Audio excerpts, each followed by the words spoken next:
we were told that the Home Secretary had intervened at the this is days before it was due to be published, and that she had insisted that she was going to have to see the report, read the report, and for national security reasons, and to check that it complied with Article 2, the right to life. In other words, people's safety, anyone involved in the report, and that she may wish to. And that she may wish to redact if she saw fit.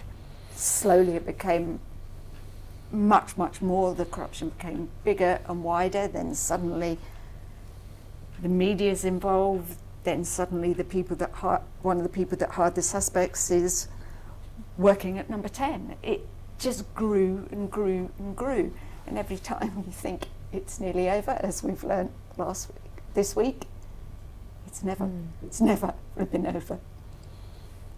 Hopefully soon. The inquest, I was quite certain there was corruption. I had no doubt at all about it. And then then there was an outside investigation, and one's hopes are raised. I think, oh yeah, it can't be this bad. It just can't be. We can't allow this kind of stuff to go on. But were you shocked at the prospect of corruption within the police, Alastair? Initially, yes, particularly in something as serious as this. Initially I was just. I think probably for about the first year I was in a state of shock.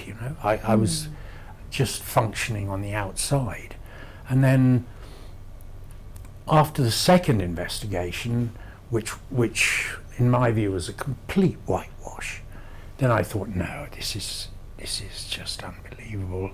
I went to an officer who was later arrested in connection with the murder, and explained my concerns about my brother's partner.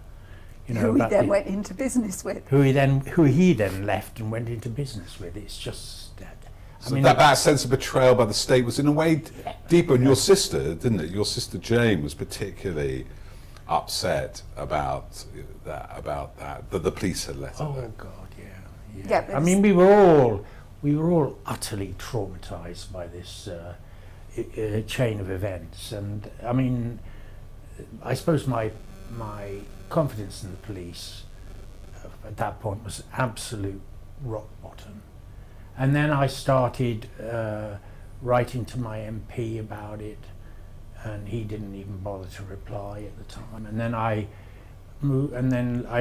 later on moved to London, and then eventually I had an MP who would actually sit and listen to me, and then he and I began writing. Well, he wrote a whole series of letters. This went on for years, to the Home Office, who just bounced them aside, How many years did it take you to get a meeting with the Home Office? It took us, the family, 17 years just to get a meeting with the Home Office.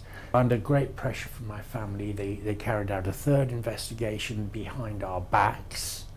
And then I thought, oh God, one provocation after, I regarded it as just one provocation after another. And I thought, I'm not going to step down. I'm not going to back down from this. It was like kind of winding up a clock, inside me. And you're getting more and more frustrated, and more tense, and more angry, and more depressed as well. Feeling this is not happy, kind of feeling of this can't be right, this can't be true, they can't all be like this. The only time I get any real respite from this is when I go abroad, and then I'm looking at it through the reverse side of binoculars in a way, and it's farther away. It's not. I don't see on the television people that have messed me around or who I feel like have betrayed me, or indeed the just the shower which I regard this present day government as. But I don't, you know, I don't trust Britain. My opinion is, I mean, there's vast potential for suspicion all around it with her relations with the you know, with the Conservative Party and the government's relationship with the Murdoch empire, which of course, you know, is always you know, lurking there in the background, and a huge potential for speculation, suspicion. But as I say, my opinion is that she's been badly advised. All of the issues that she raised have been thoroughly dealt with by the panel and their lawyers and their advisors, you know. So I think it's just, I hope anyway, it's just a matter of time.